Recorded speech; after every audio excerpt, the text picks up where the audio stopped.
Hello and welcome to the Moonshots podcast. It's episode 227. I'm your co-host, Mike Parsons, and as always, I'm joined by Mark Pearson Freeland. Good morning, Mark. Hey, good morning, Mike. Good morning, listeners. Good morning, members. Good morning, viewers. Is there any other medium, Mike, that we could try and call out and get individuals around the world listening in and joining us as we learn out loud on the Moonshots podcast? I think we nearly have maxed it out. Maybe we need an additional audience. Maybe it's the memorizers. Ooh, I think the memorizers would find the topic of today's episode very, very revealing, very exciting, and very, very insightful because today, listeners, members, and viewers, we have a powerhouse of a book. We are diving into Unlimited Memory by Kevin Horsley. Now, this, Mike, as you can see on the book title that's just behind us, and for listeners who can't see us, this is by Grandmaster Kevin Horsley. And the reason why individuals like Kevin get such an amazing headline, should we say, is because they have proven themselves to be extraordinary when it comes to the power of recognition and memory. Boy, Mike, I think that is a pretty good call out as we are within this good thinking series for somebody who can join the ranks of our Moonshot library, who's a grand master of memory. And they're going to make the case for us today on how you and I and our listeners can also activate that advanced level of memory recognition. I think that's a pretty good addition, wouldn't you say? I do. I think the title of Grandmaster sounds pretty intense, if you ask me. I don't know do you know what he specifically did to be a Grandmaster? Is this an officious title that he's received through something? It is. Yeah, that's correct. It's an official title that Kevin received by proving himself on the, let's say, the world stage of memory. So Okay. there's a lot of work and a lot of situations, exhibitions, and so on that people can go through, such as even the Guinness World Records, for example.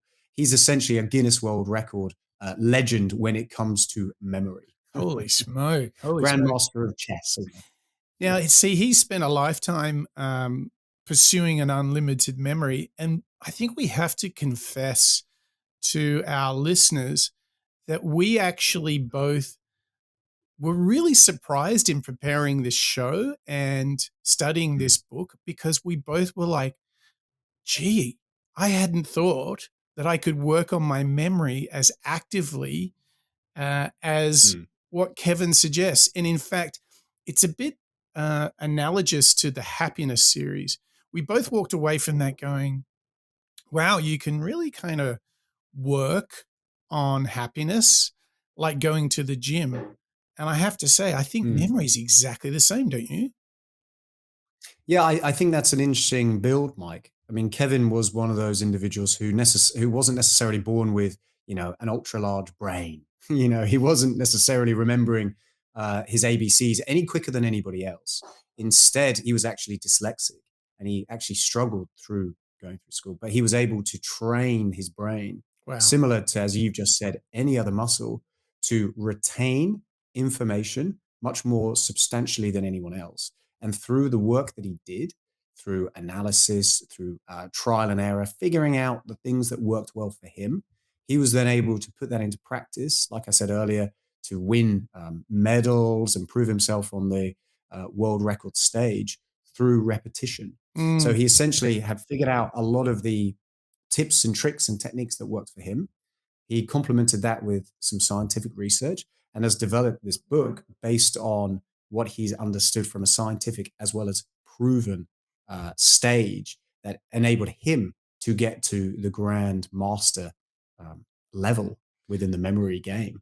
And I think memory and knowledge, as we've discovered on this Good Thinking series, but also previously with the likes of Jim Quick, I think memory is a really important faculty in our Mm. daily operations because I think one of the things is we just are presented with a whole lot of information. So knowing how to filter through it, knowing how to organize it, a la Tiago Forte with the second brain, But I think with memory, I think we have a choice to allocate the random access memory that we have as humans, our RAM. I think using that, working that out like a muscle, but more even simply still, like, let's load our minds with positive, valuable Mm. knowledge and wisdom that we've accumulated that really helps us be the best version of ourselves, that really helps us in our craft, in our art, doing our life's work. And I think that's all ahead for us here on this show, Mark. So why don't we rip Mm. into it? What have you got first to launch into the Grand Master's world of unlimited memory? Look, I think we've got to launch straight into Grandmaster Kevin Horsley, who's presenting at TED in Pretoria, which is where he's from. So let's actually hear straight away, enough of you and me, Mike. Let's hear from Kevin Horsley himself. Introduce us to the power of memory. There is no such thing as a good or a bad memory. There is only a good or a bad memory strategy. Now, some people think they have a bad memory because they can't remember where they put their car keys. Ever had that experience? Well, that's not a memory problem, that's an attention problem. Because when you put your car keys down, you just didn't pay attention. But if you look at your car keys and you don't know what they're for, now that's a memory problem. But what about if you park your car at a shopping mall and you get back and it's gone? Well, sometimes it is gone. But if you always want to remember where you parked your car, you just need to turn around, mark it as something in the environment, obviously not the car next to you, and you'll obviously be able to remember your car. So most of the things that we call memory problems are quite normal and can be solved with a bit of attention. But memory is so much more than this. So why is it important for us to improve our memory? Well, how many of you have read the book 7 Habits of Highly Effective People by Stephen Covey? Okay, what are the 7 habits? What's the use of reading or learning anything if you can't recall what you know? Because no matter how much you discover or experience here today, its value vanishes if you forget it all tomorrow. You can only live information if you can remember it. And the quality of your thinking is determined by the facts that you have remembered. Because your thinking relies on short-term and long-term storage of information. The great innovator Thomas Edison said, "I didn't read a few books, I read the library." And he remembered everything that he read. Because the more information that you can process, the more ideas you can generate. When you have laser-like focus and you improve your memory, you also improve your speed of learning and recall. You improve your self-confidence, and you'll be known as someone that knows their stuff. Tell me, would you allow a doctor to operate on you if they had to continually refer to a manual? Or would you hire someone for their ability to Google information? No, you wouldn't. So we really need to get back to our brain and start storing information in our brain again, because that is where the magic of creativity happens. There's a saying that says that the shortest pencil is better than the longest memory. Well, that's not true, because when information is on paper or on a screen, you are observing knowledge.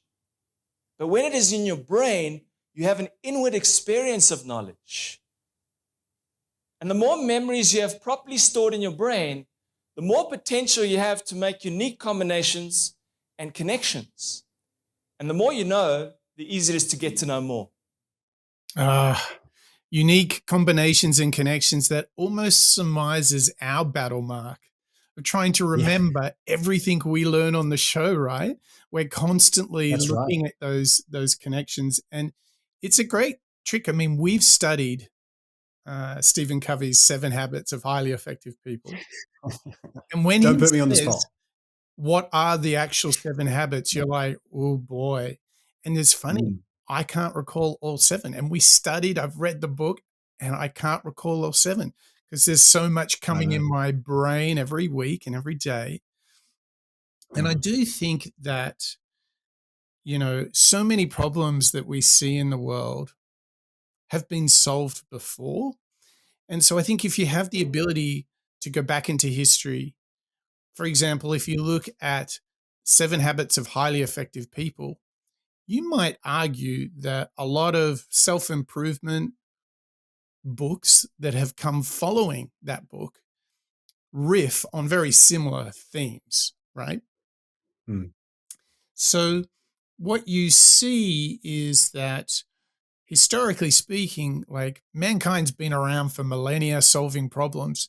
So your ability to recall learnt wisdom or thinking models a la Elon Musk, or even you and me, Mark, just trying to remember what has been shared on this show.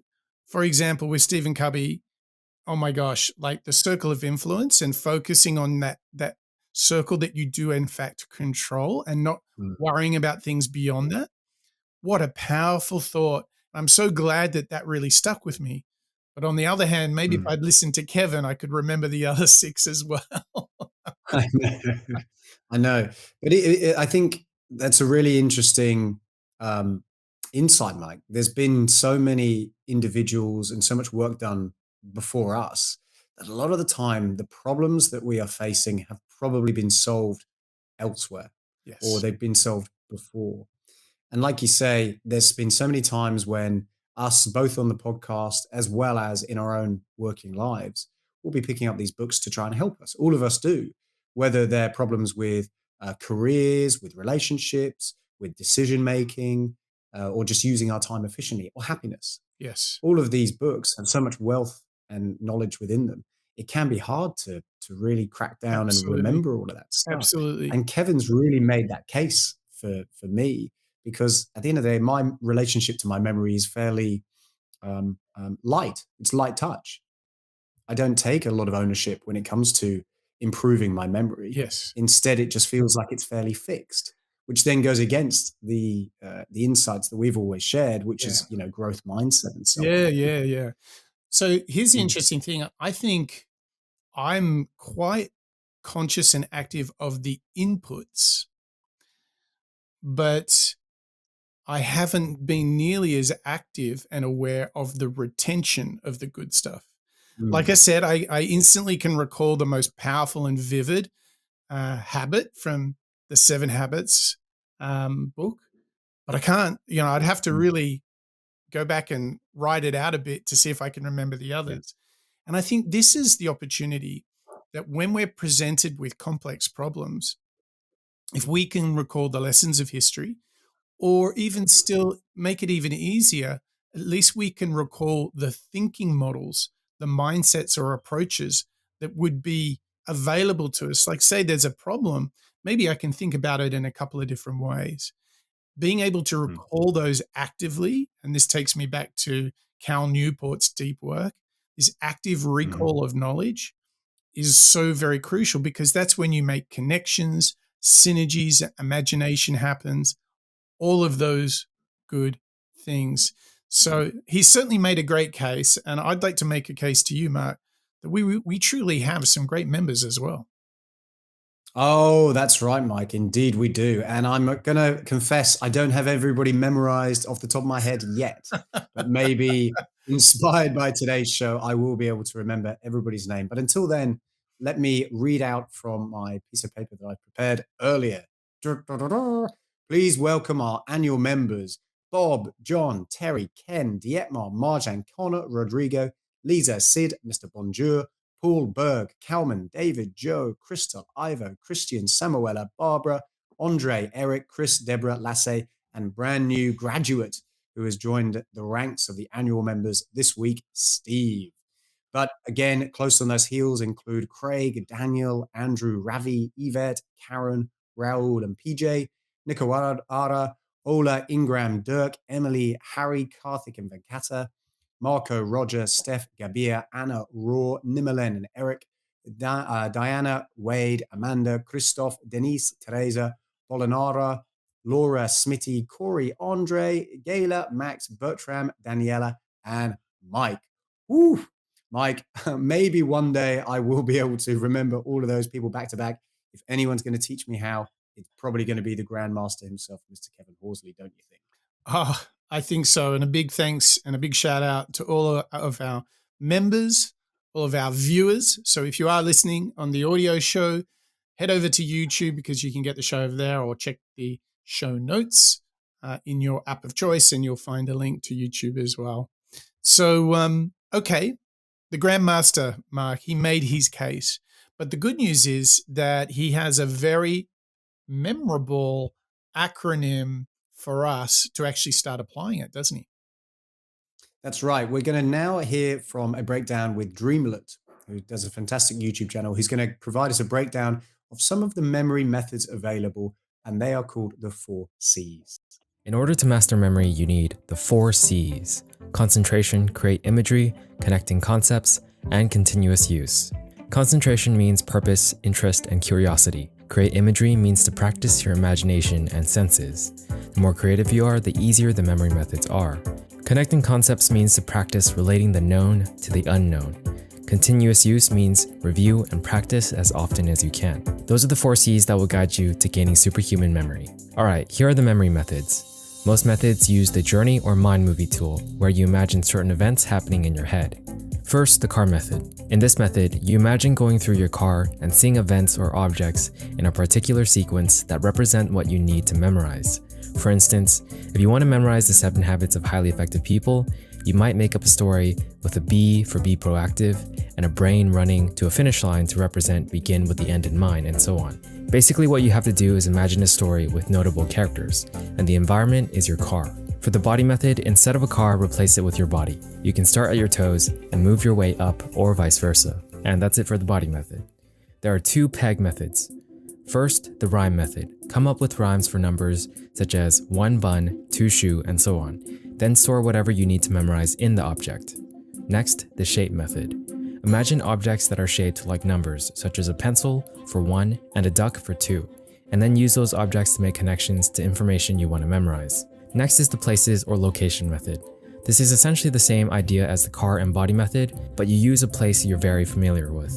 This is Kevin's method for memorizing 10,000 digits of pi and achieving unlimited memory. Next is the link method.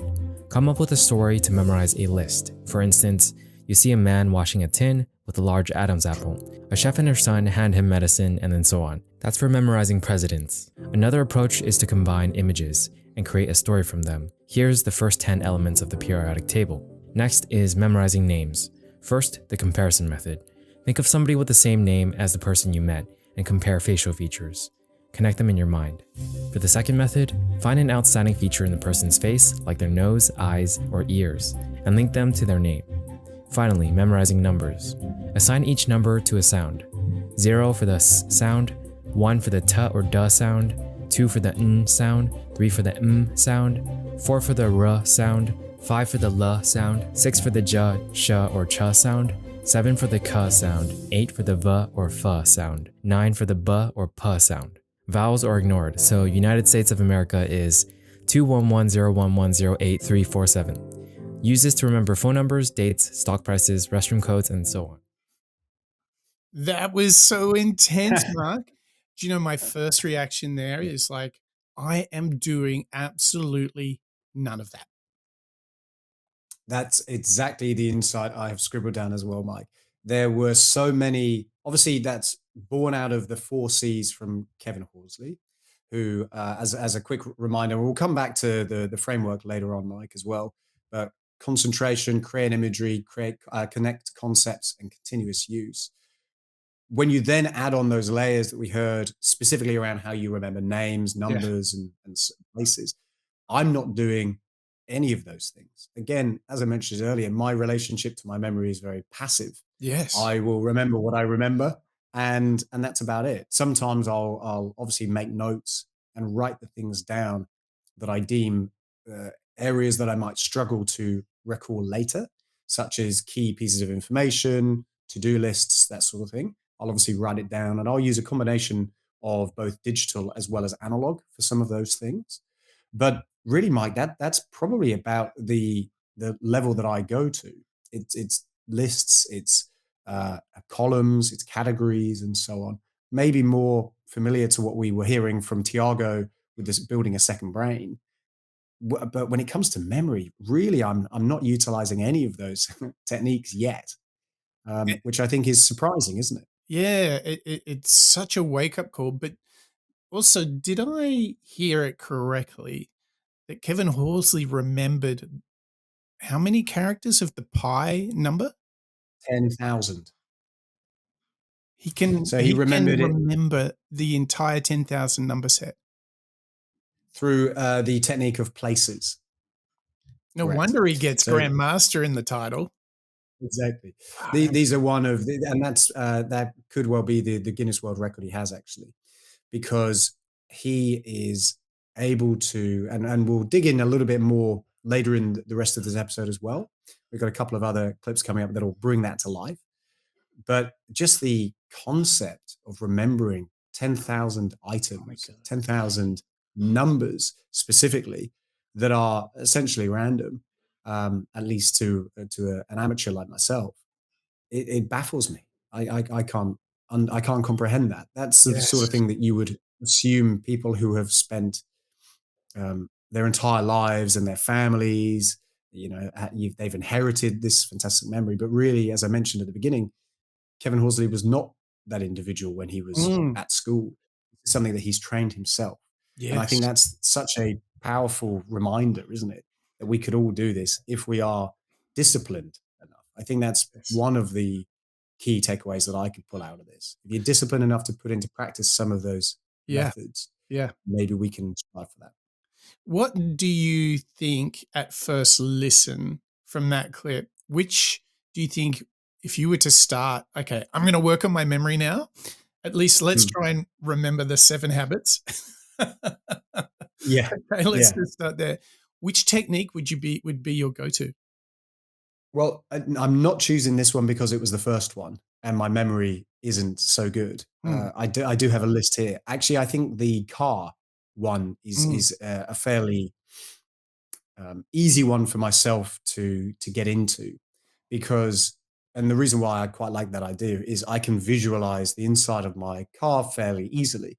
It's a contained space. There's not too much in there. mm, And therefore, if I was to attach or place certain memories that I was trying to remember, let's say the 7 habits, within that space, and therefore I'm looking around and visualizing each of those elements, I believe that that could be, of the methods that we just heard within those 4 C's, that could be the one for me that stands out actually, Mike. More so perhaps the numbers at the end, the yeah, different intonations. yeah, yeah. That one I need a crash course to dive a little bit deeper. But Do you know what's kind of exciting? visualizing, yeah, As it sounds fun. it does, but like it's like a whole universe of memory and association that you're like, Mm, I didn't even know this stuff existed, right? It's so exciting to yeah. think that, oh wow, I can better recall knowledge and wisdom, data and information so that I can use it, can be at my fingertips. Like, fantastic. I'm in. I'm in. It makes so much sense. It's It feels to me, again, a build on Tiago last week. We now know that our brains are not necessarily the best categorized space. There's information out and about now that is pretty overwhelming. However, if you condense it and utilize that second brain, then you utilize some of these methods when it comes to memory. I mean, that sounds pretty unstoppable, Mike. That sounds we'd be really performing at the best of our abilities, I'd say. so I think it is just exciting to think that there is just so much to explore in performing better. I mean, that's certainly the moment that I'm having here. And it's great that we've kind of set this framework of the 4 C's. And I'm really looking forward to jumping into it with you. I think one important note is if you are watching or listening and you want to grab the show notes that are associated with this so that you can improve your memory, Mark, what is the destination that you can go and pick up all those show notes? It's very, very simple. You just pop along to www.moonshot.io. You can get access to all of our archive shows, first of all. That's all 227, Mike. That, maybe if we use our unlimited memories, we could name back to back, all 227. Kevin Horsley certainly could. You've got show notes, you've got transcriptions, you've got frameworks, you've got our upcoming list, as well as the ability to sign up and become a member. It really is the one-stop shop for all things moonshots, and that's moonshots.io.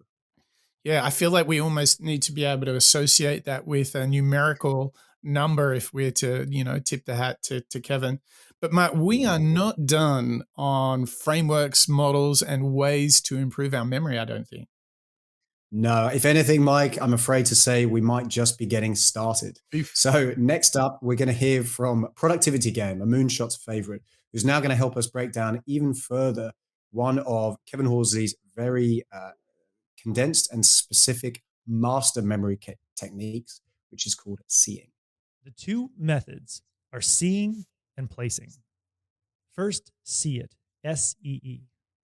S-E-E is the act of bringing information to life in your mind. Think of it like taking a PowerPoint presentation and turning it into an amusement park ride. S-E-E stands for sense, exaggerate, and energize. When you encounter information you want to remember, turn that information into a rich sensory experience in your mind. If you wanted to remember the last name of the author, Horsley, you could see a horse in your mind. You could touch it, smell it, hear it, or even taste it.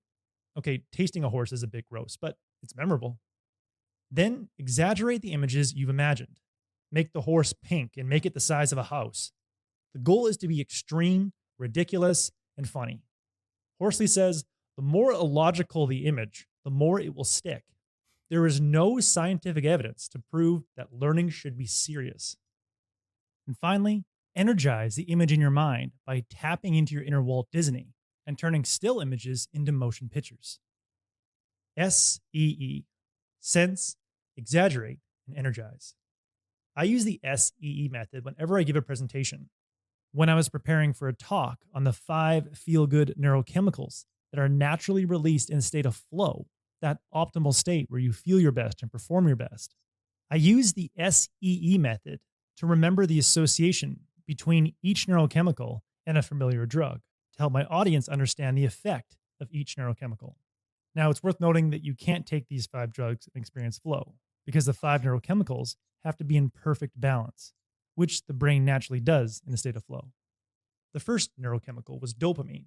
When dopamine is present in the brain, you feel excited. A well-known drug that temporarily spikes dopamine in the brain is cocaine. To remember the association between dopamine and cocaine, I imagine Dopey, one of the dwarfs from Snow White, drinking a giant can of Coca-Cola. Dopey sounds like dopamine, and Coca-Cola sounds like cocaine. The second neurochemical, anandamide, provides a feeling of bliss, and it's associated with the psychoactive component in marijuana. To remember the connection between anandamide and marijuana, I imagine Wolverine from the X-Men grunting while he attacks a giant marijuana plant with his adamantium claws. The word adamantium reminds me of anandamide. The third neurochemical, serotonin, provides feelings of happiness and self-confidence, and it's often associated with antidepressants like Prozac. To remember the connection between serotonin and Prozac, I imagine comedian Sarah Silverman standing on stage in a loud comedy club, making out with Zac Efron. Sarah reminds me of serotonin, and Zac reminds me of Prozac. The fourth neurochemical is norepinephrine, and it helps you stay focused and attentive. A drug associated with norepinephrine is Ritalin. To remember this association, I imagine the Riddler from Batman in his bright green suit fighting Batman at the cold and icy North Pole. North Pole reminds me of norepinephrine, and the Riddler reminds me of Ritalin. And the last neurochemical, endorphins, is known to blunt the feeling of pain, much like the opiate OxyContin. To remember this association, I imagine dolphins, which sounds like endorphins, jumping out of a giant pool filled with white OxyContin pills. These ridiculous images made the neurochemical and drug associations stick in my mind. But what ultimately made it easy to remember all 5 neurochemicals in order was where they were placed in my mind. Wow, Mike, that was the craziest assortment. And I mean, I can totally see how the ridiculous contrast there grabs your attention and sort of carves it permanently into your memory, right? It But does, yeah.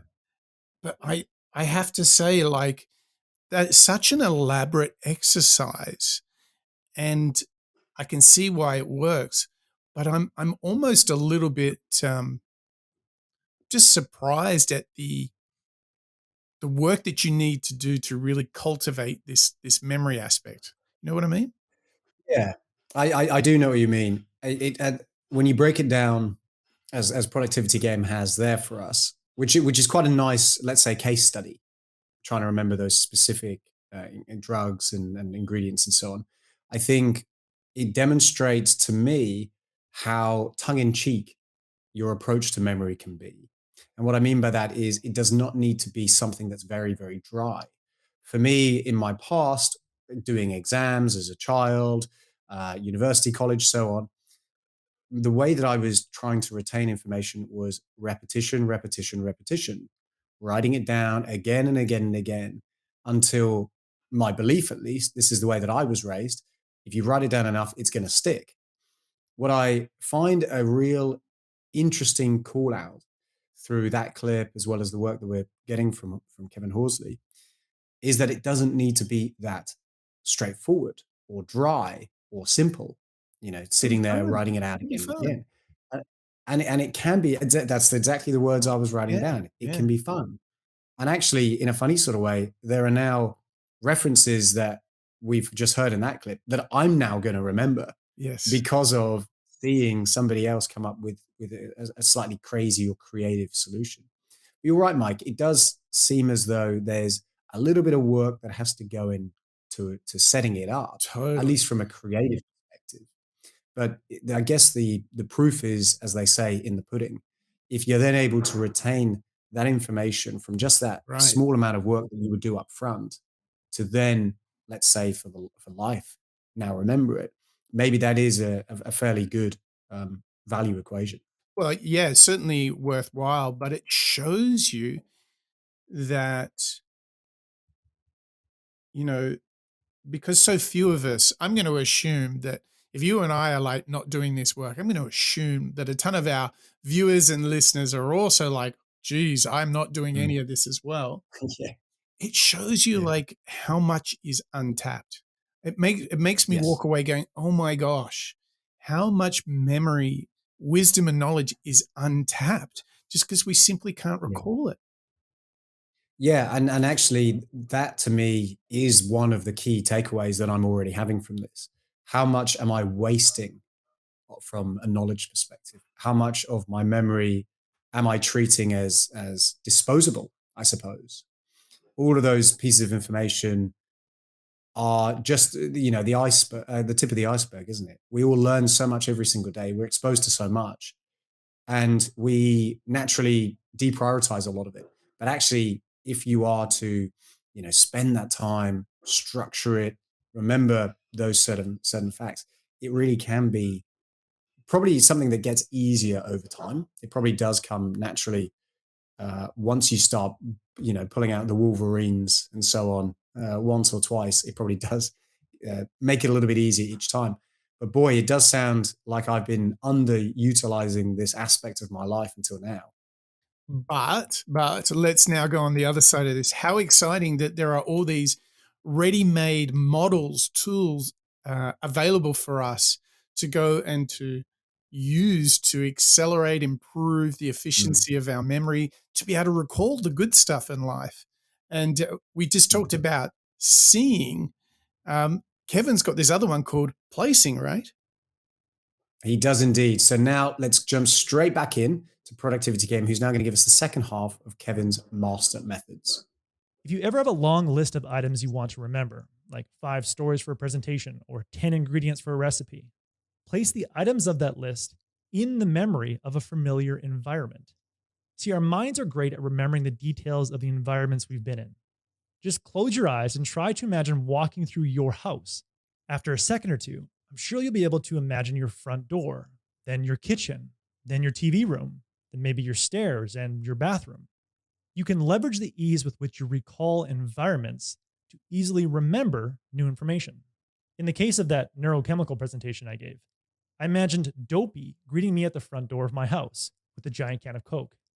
Then I walked into my house and saw Wolverine attacking a giant plant of marijuana with his adamantium claws in my kitchen.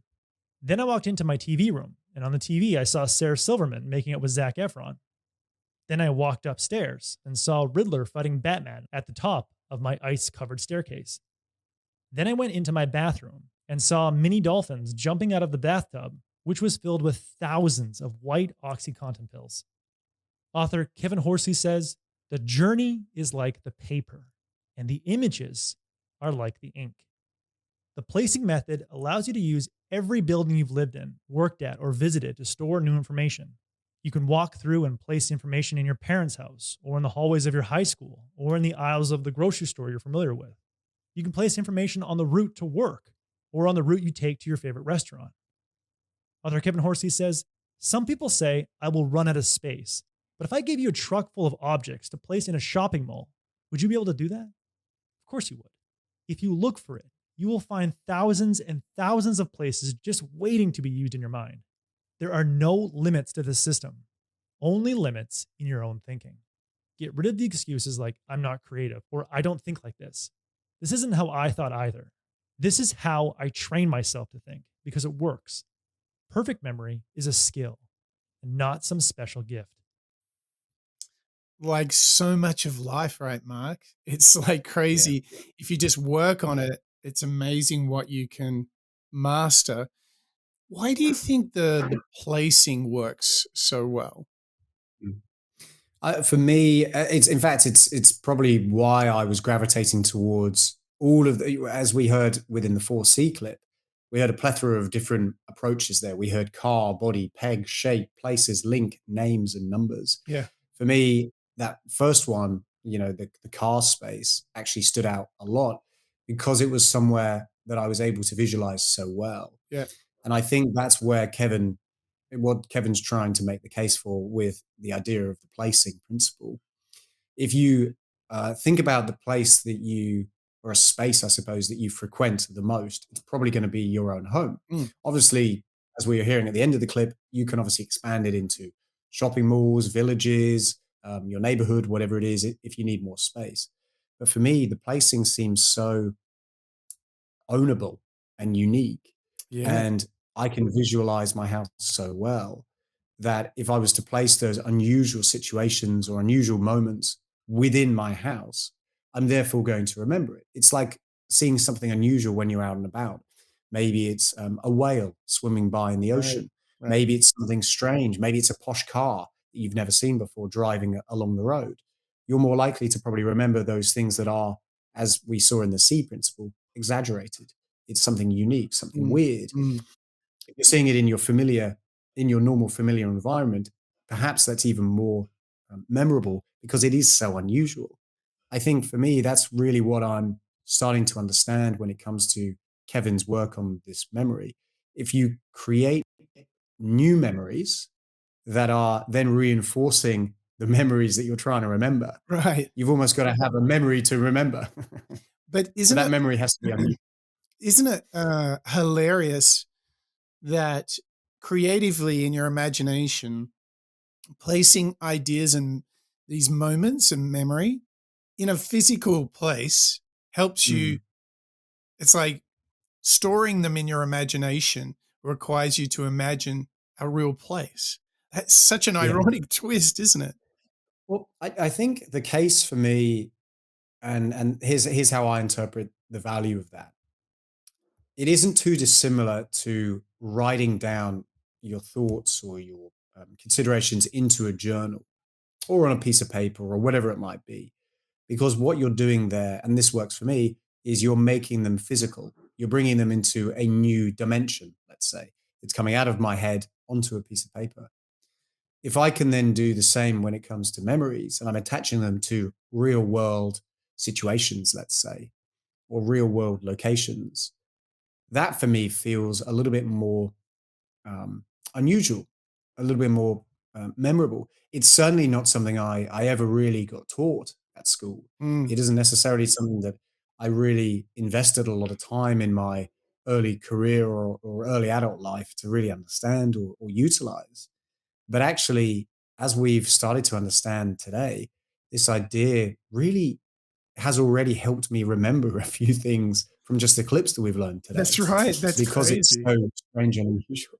Yeah, it's really distinct in sort of, I always in marketing and advertising have always seen the power of evoking emotions really creates a Mm, memorable moment when you watch, for us to say, for example, a television ad, or when you create a beautiful creative asset that evokes emotion. What I've always understood is scientifically, it creates a physical response, and that really marks it in the memory, which is why we can always remember, sometimes good and bad here. We carry trauma because there was so much emotion in a mm, moment that we can always remember it. What's really interesting is this creative, imaginative way of storing, placing, seeing, using the 4C's are all ways for us to hold on. And I think this is the real story of empowering yourself, is hold on to the memories, the ideas, the wisdom that you choose to own, to memorize. Like, hold on to the stuff that matters, hold on to the stuff that makes you a better person, hold on to the stuff that helps you do better work mm. in your life. I think that's really powerful. So it's really framed in those 4 big C's you've got on screen, right? Concentrate, create the imagery, connect, concept. And then perhaps the only area where I may have explored this is continuous use, coming back to the same frameworks, ideas, models, like we do a lot on this show. But now we get like a whole new universe to create for ourselves, to even just to remember the show. Yeah, you're totally right, Mike. And actually, on those 4 C's, that's probably the one that I've been closest to utilizing as well, Mm. that repetition and so on. But what I liked about your reference to, sparking emotion and that creating substantial memories for us, I think that really hits the nail on the SEE principle, the Mm. C principle from Kevin Horsley, because that's attaching it to your senses. So we're hearing about taste, we're hearing about touch, even hearing. But imagine how much, how many memories are evoked through smell, Oh, smell of cut grass, oh for my example. gosh. Oh my gosh. Yeah, I think totally. that's a great right. It's a great demonstration of the power that you can attach an evocative memory to Yes. those senses. So if you can create a couple of tears, in your listeners or your viewers, maybe we're trying to get our Moonshots team to start crying. I don't know, Mike, but maybe that's how you really can spark a lot of substantial memories within people, is down through human interaction and senses. Well, it feels like we have like put a huge package together for our viewers and our listeners, our members. But Mark, we got one more idea to come from Kevin, right? We do. We have one more clip that's going to close out the show for us today, and that's going to help us really understand how to celebrate learning. You know what I find amazing is that all Chinese children can speak Chinese. Don't you think it's amazing? All English children can speak English, all Zulu children can speak Zulu, and all South African swimmers can speak American. We all have the genetic ability to speak, but what we speak is 100% environment. If you expose a child to 10 different languages, they'll learn all 10 without any instruction. And a little clue on how they learn is, imagine there's a puddle in the road. What does a child do with that puddle? They jump in, they experience the moment, they have a bit of fun. What does an old person do? They walk around, they blame the government for the potholes, don't they? So to accelerate learning, it's not what you need to do more of. It's sometimes what you need to do less of. Less judgment, less overwhelm, less excuses. So have a bit of fun with your memories, because your memory is where your life is lived. If you didn't have a memory, you'd be totally stuck in time. You'd be unable to learn, grow, or change, because there is no intelligence without stored facts. So we seriously need to stop outsourcing our brain. We're outsourcing our brain to devices. And we've got to start coming back to the most powerful technology that we have between our ears. Because imagination and memory are the engines of innovation. I trust you learned something new. Thank you very much. Thank you. He's so right. But this is where I think there's the perfect relationship with Tiago Forte saying, organize all of that information. And then Kevin Horsley is saying, and then choose to master, adopt, and learn the wisdom that is most relevant to you. I think that's really strong. Agree. Don't you? Yeah, I do. I see that very much too. If you can create that memory fortress, you hear ideas of Sherlock Holmes and magicians and so on, Right. remembering all these facts. In fact, Kevin Horsley himself, 10,000 digits of pi, it all seems very, very unlikely, unlikely for me at least. But that call to action around outsourcing your brain, particularly nowadays, Yeah. as we were learning from Tiago, so much information. I don't need to necessarily remember my geography anymore because I can open up Google or Apple Maps. However, by doing so, it removes and releases a lot of ability that I have. And I think Kevin's really made the case for us today that we should stop doing that. Yes. We can take back ownership. We can train that brain like a muscle, as we were talking about earlier, and only become, better versions of ourselves through doing so and make life just that little bit more easier. Yeah, absolutely. And what a wake-up call in many respects. Like if we want to remember, let's just start with the 7 effective habits, right? Highly effective habits. A book that we all really acknowledge as being wonderful. Then we actually, if you had read that book and you thought that it really mattered, then you should actually place it and see it so you can recall it more easily and use the wisdom better, right?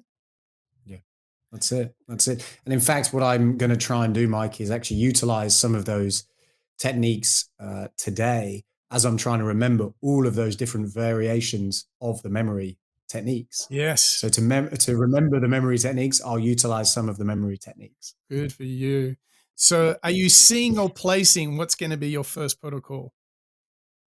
I'm going to experience the seeing first. Yep. I think placing is something I've started to potentially understand in the past. I can see the benefit of that, but what I haven't necessarily utilized before is the seeing aspect. So that's where I'm going to begin, Mike. What about you?